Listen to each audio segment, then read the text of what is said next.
आप शांतिपुर आ गए अद्वैताचार्य जी के पास।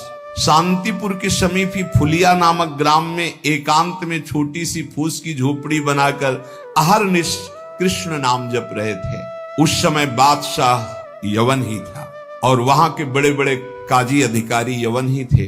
भारी अत्याचार उन लोगों का था, यहां तक कि उनके धर्म के विरुद्ध कोई चू नहीं बोल सकता था।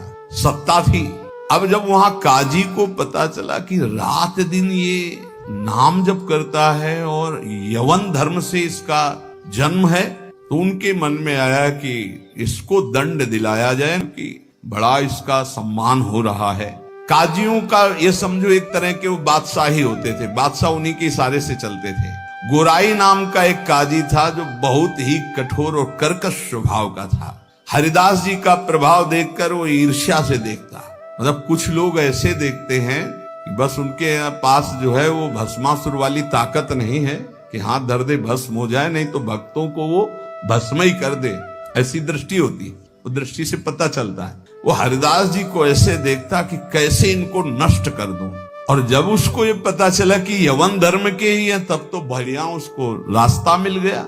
हरिदास जी का प्रभाव दिनों दिन बढ़ता चला जा रहा था। उसने विचार किया कि यवन धर्म के होकर के हिंदू धर्म का नाम ले रहे हैं, ये तो कुफ्र है, काफिर है, ऐसा काजी ने विचार किया।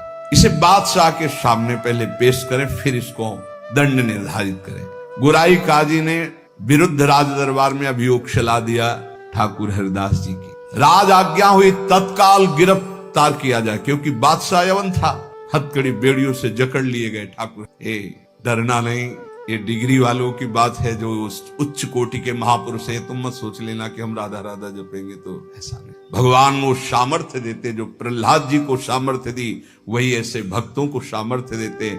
ऐसा नहीं है कि अपने सामर्थ्यहीनों को ऐसा प्रश्न कर, ऐसा नहीं, डरना नहीं कि भगवान बड़ी भारी परीक्षा लेते। हथकड़ी बेड़ियों से जकड़ लिए गए और इनको पेश किया गया निरपराध हरिदास जी को अपराधी की तरह। बादशाह ने देखा 9 युवक तेज से प्रभावित, मानो पूरा सभा आश्चर्यचकित और आलोकित हो गई हो, प्रभावित हो गए जो यवन बादशाह थे, और कहा सम्मान से इनको बैठाला जाए। आसन दिया गया, आसन पे बैठे। हरिदास जी जब बैठ गए तो बादशाह ने कहा कि आपने स्वाभाविक धर्म परिवर्तन किया है, तुम्हारा जन्म तो मुसलमान के घर में हुआ है, और ये तुम्हारी जैसे अपने भगवान का नाम लेते हैं, तैसे अपने भगवान का नाम लेके बोले कि तुम्हारी तो कृपा ही जो है, जो यवन धर्म में तुम्हारा जन्म हुआ।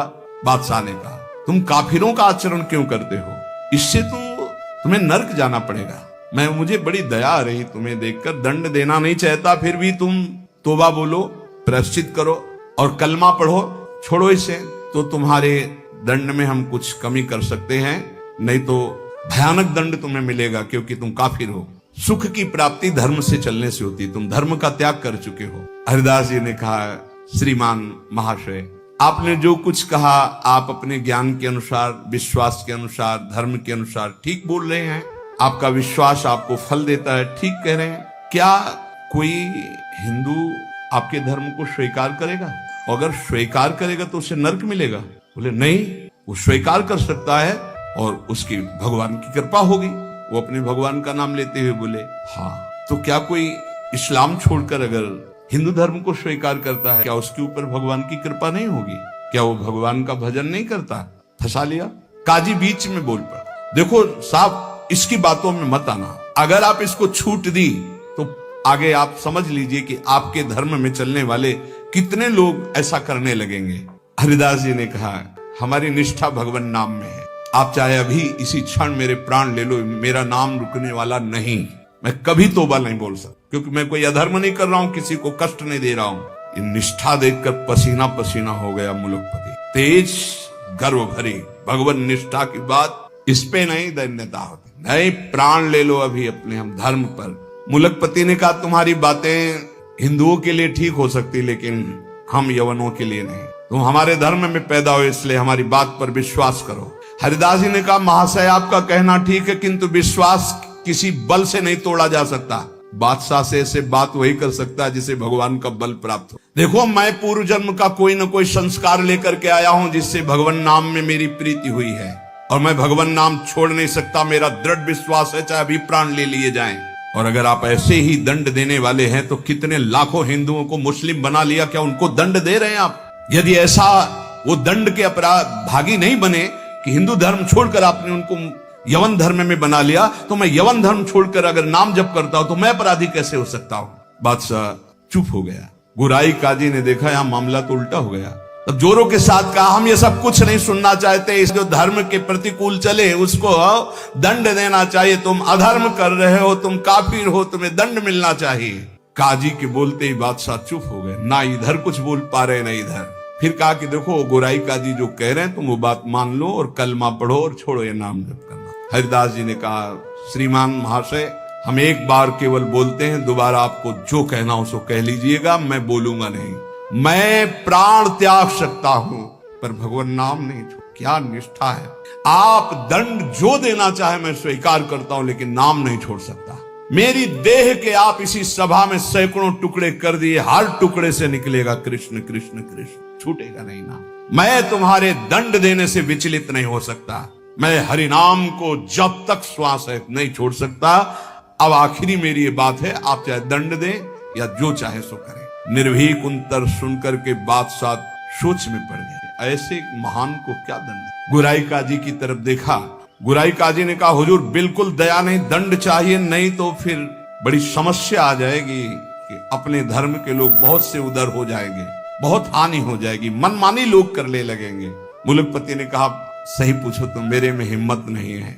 तुम बोलो दस्तखत हम कर देंगे, क्या दंड दिया जाए तुम बोलो दस्तखत कर देंगे, लेकिन हिम्मत नहीं कि मैं दंड निर्धारित कर सकूं। गुराई काजी ने कहा, हुजूर मेरी जो अंदर बात आ रही, इसको ऐसा दंड देना चाहिए कि पूरे विश्व में कोई भी इनके विपरीत आवाज न उठा पावे। क्या क्या दंड निर्धारित किया जाए? प्राण दंड, वो भी ऐसे सीधे प्राण दंड नहीं, 22 बाजारों में कोड़ों से मार मार कर बेत और कोड़ों से इसकी जान ले ली जाए, जिससे सब कोई देखे कि धर्म के विरुद्ध चलने वाले को कैसा दंड दिया जाता है।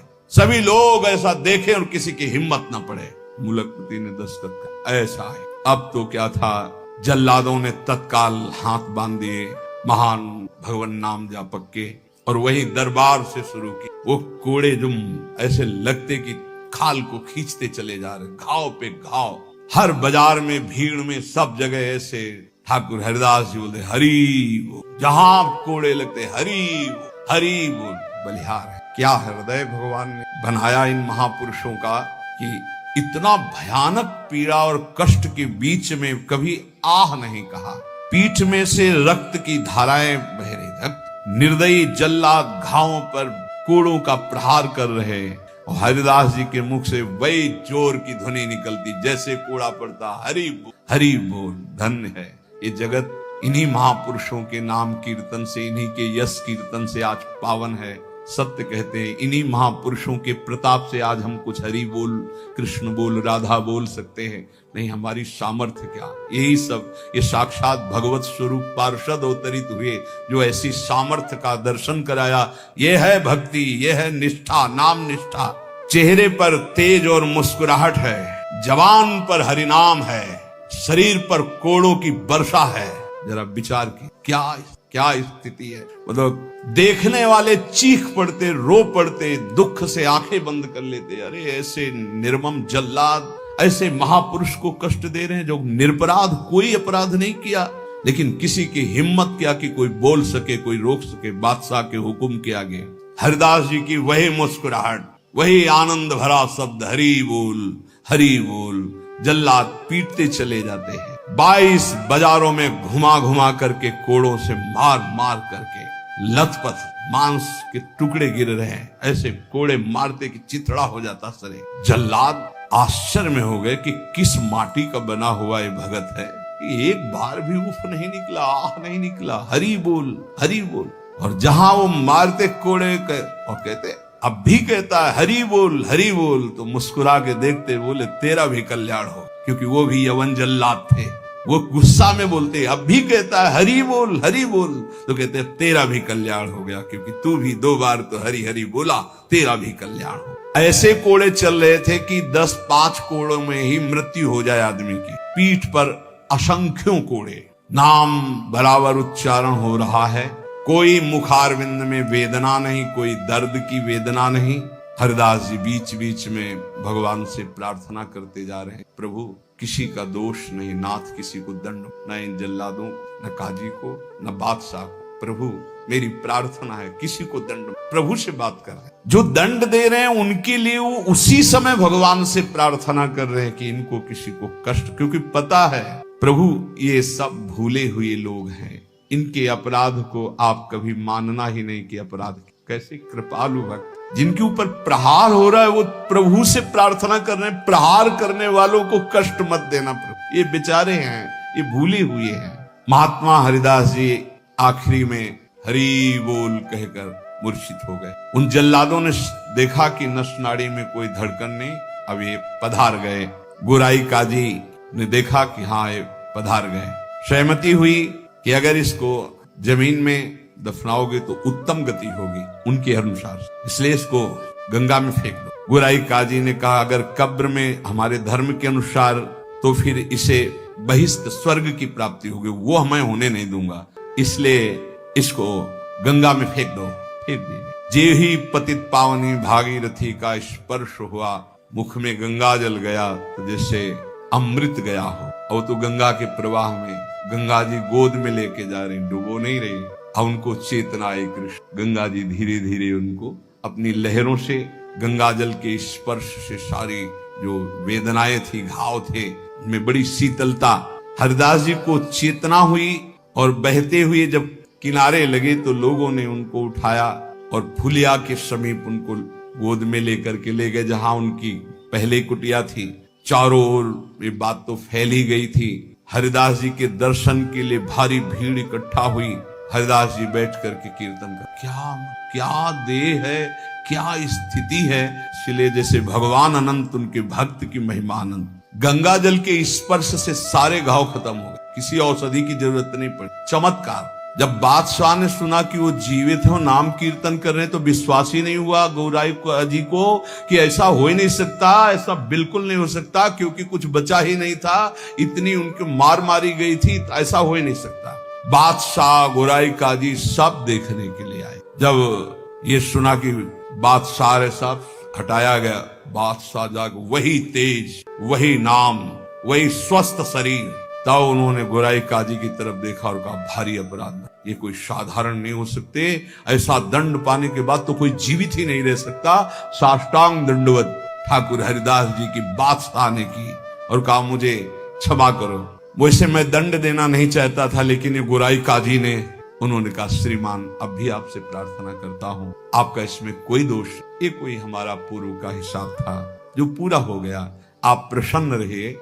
उनका मैं आपकी सेवा करना चाहता हूँ, आप आज्ञा कीजिए। ठाकुर हरिदास से कहा बादशाह ने, उनका बस एक सेवा कर दी, अब कभी आना मत और हमारे नाम कीर्तन में कभी विघ्न मत डालना। उनका आज के बाद कभी कोई आपको विघ्न नहीं डालेगा, और आप अगर ऐसा कहते तो मैं कभी आपके सामने। काजी को फटकारा और लेकर चले। हरिदास जी ने विनम्रता से कहा सुनते जाइए, आप कभी क्षोभ मत करना, इसमें कोई अपराध नहीं है। देखो मनुष्य शरीर में दुख सुख का विधान होता है, हर जीव को अपने कर्म भोगने होते हैं। निमित्त किसी को कर्म बना दे, आपको निमित्त बना दिया, ये तो मेरा ही कर्म था जिसको मैंने भोगा। ऐसे कोई कर्म पूर्व जन्म में किए होंगे जिनका फल मुझे भोगने को मिला, आप कभी क्षोभ मत कीजिएगा। हरिदास जी की ऐसी बात सुनकर फिर बादशाह लौट पड़ा, चरणों में पुनः प्रणाम किया।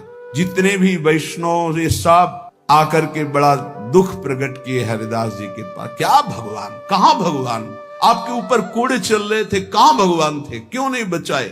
हरिदास जी ने कहा आप लोग नहीं जानते, आप तो शास्त्र के मर्म को जानने वाले हैं, लेकिन भगवान की कृपा को जानते हैं। मुझे जो दंड मिला उसका कारण है मैंने भगवान नाम की अवहेलना सुनी राज दरबार में, जीवित रहा, इसलिए मुझे दंड मिलना जरूरी था। और दूसरी बात, जिस समय मेरे ऊपर कोड़े चल रहे थे तुम्हें दिखाई नहीं दे रहा था, हरि ऐसे की एक भी कोड़ा मेरे ऊपर नहीं लगा। जैसे प्रहलाद जी से पूछते थे उनके मित्र कि तुम्हारे ऊपर हाथियों से कुछ लाया गया, ये तो कहते थे मेरे हरि मुझे ऐसे गोद में लिए, एक भी कष्ट मेरे को नहीं हुआ। ठाकुर हरिदास जी कह रहे तुम्हें नहीं दिखाई दिया, तुम कोस रहे हो प्रभु को। जिस समय कोड़े चल रहे थे हरि ऐसे शास्त्र बाहुओं से मुझे ढके हुए थे, वो कोड़े हरि के ऊपर चल रहे थे, मेरे ऊपर नहीं।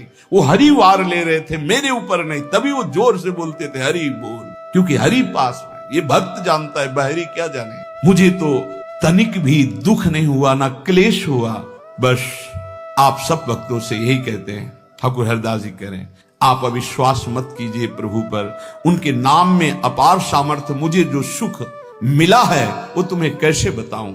जिस समय नाम चल रहा था और कोड़े चल रहे थे, उस समय मेरे को भगवान ऐसे घेरे हुए थे, तुम्हें कैसे बताऊं। शरीर को इतना भी क्लेश नहीं था, ये भक्त ही जानते। ऐसे उत्तर सुनकर समस्त वैष्णवों को हृदय में संतोष हुआ। नहीं तो एक क्लेश था, कहां है वो भगवान जिनका हम नाम लेते हैं और ऐसे महान भक्त की खाल खींची जा रही है, और वो उस समय कहां है वो जो कहते हैं करो सदा तिनके रखवारी, कहां है।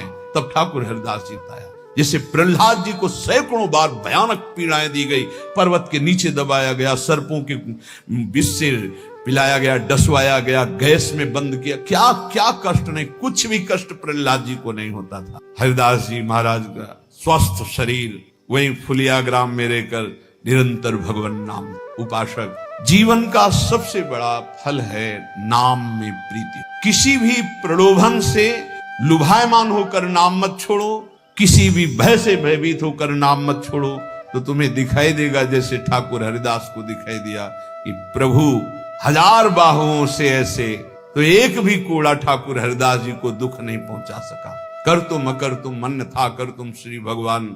इसलिए भगवत विधान से प्रारब्धानुसार दुख आवे तो हंसते हंसते उसे भोगो।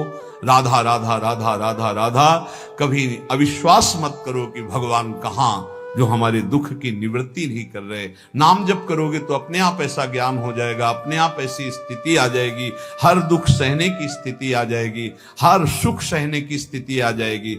सुख सहन घमंड नहीं, हर्ष नहीं, दुख सहन शोक नहीं, व्याकुलता नहीं, अंदर ही अंदर एक परमानंद की अनुभूति नाम से होती है। अभी वो स्फुरित नहीं हुआ, इसलिए मन विषयों में भाग रहा है। जिस दिन हृदय में परमानंद स्फुरित होगा, आप मन दौड़ाना भी चाहेंगे तो नहीं हटा पाएंगे प्रभु के नाम से मन। ऐसा जैसे हृदय शुष्क है तो काम के लिए, भोगों के लिए, वासनाओं के लिए हमारा मन रुकने पे भी नहीं रुकता, भागता है। और जिस दिन निज सुख मिलेगा, भगवदानंद मिलेगा नाम जप से, उस दिन आपके सामने भोग सुखद होंगे संसारिक, और आपको भोगने की इच्छा नहीं होगी, और आपको भोग के लिए प्रेरित किया जाए तो भी आपके मन में घृणा ही होगी, इच्छा ही नहीं होगी। वो निज सुख है। वो जिस समय स्फुरित होता है तब वो त्रिभुवन विजेता हो जाता है। कोई भी लोकांतर का भोग उसे प्राप्त नहीं कर पाता, और वो सुख नाम से मिलता। नाम जपते जपते परमानंद का अनुभव होता है, दसों दिशाएं आनंदमयी हो जाती हैं।